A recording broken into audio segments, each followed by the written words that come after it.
Hey, it's the Empire. Don't forget to hit the like button, the subscribe button, and the bell icon for more videos. We taking over. Let's go, champ. Hit that like button, hit that subscribe button right now. Let's go. Hey, it's the Empire. Geoboxing Empire. Boxer Boxing. Now, man, Dillian Whyte versus Alexander Povetkin 2 happened, and man, it was a good fight, man. It started off extremely aggressive. They both started off aggressive early, and there's just haymakers thrown, and both the fighters are falling off balance right in the beginning. This throwing, you know how you throw a power shot so hard that your feet are not underneath you because you threw your full power behind the shots. That's exactly what was happening. And between Alexander Povetkin and Dillian Whyte was landing the counter shots early, man. Now Povetkin was in the fight, but he was just losing the fight, and Dillian Whyte was basically controlling Alexander Povetkin with a jab. And every time they got in exchanges, Dillian Whyte just landed the punch first, man. He just landed the punch first. Now, Dillian Whyte did drop Alexander Povetkin before he ended up stopping him. Straight right hand was what got Alexander Povetkin in trouble. And then he basically just threw a combination when Povetkin was on the ropes. And the ref said, you know what? I think he got dropped. And then Povetkin did not have it in him anymore. And the ref called the fight off. So this was a good win from Dillian Whyte. Now, to the naked eye, you would think that Dillian Whyte came in better shape for this fight, or worse shape in this fight than he did the other fight. But understand that when you start losing weight and you start looking leaner, there's a level of punch resistance. You can't take as heavy punches if you're a lighter weight. You know, Dillian Whyte, I believe that at heavier weights, he can take punches better. And unfortunately for Dillian Whyte, he didn't get hit. Or I guess fortunate for him, he didn't get hit clean. Maybe would have seen better punch resistance from him.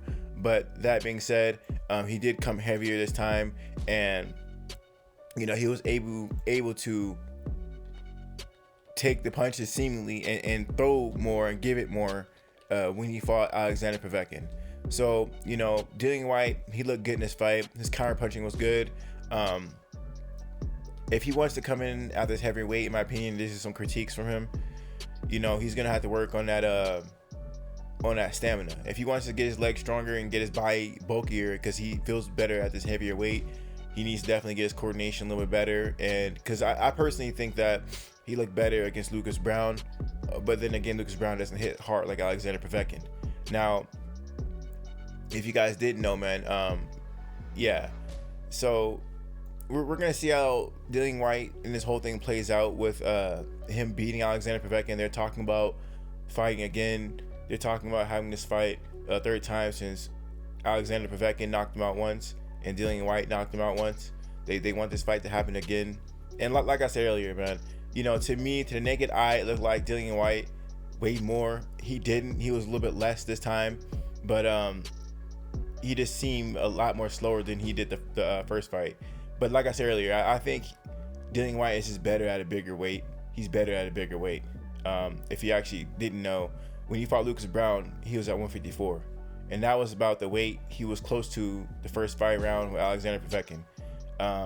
I still think he has a lot to work on as far as conditioning goes. He was beating Alexander Povetkin. He was landing haymakers, and he was trying to stop him early. But he was looking a little bit gassed early.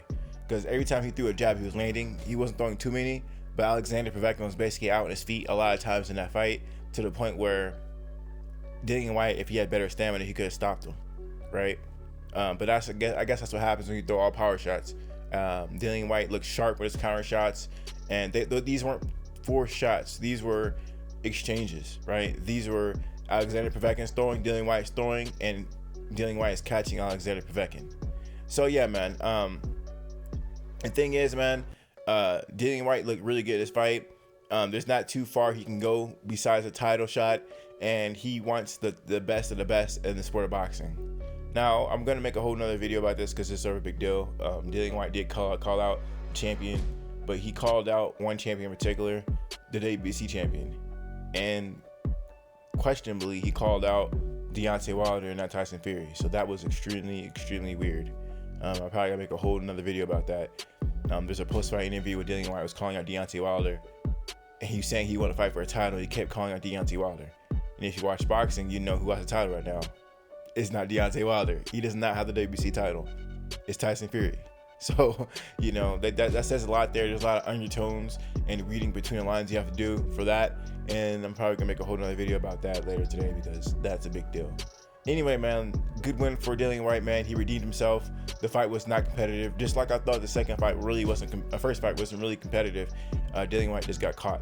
Anyway, man, let me know how you guys feel about it, though. Like, comment, subscribe. This is the Empire. Geoboxing Empire. Peace. Geoboxing.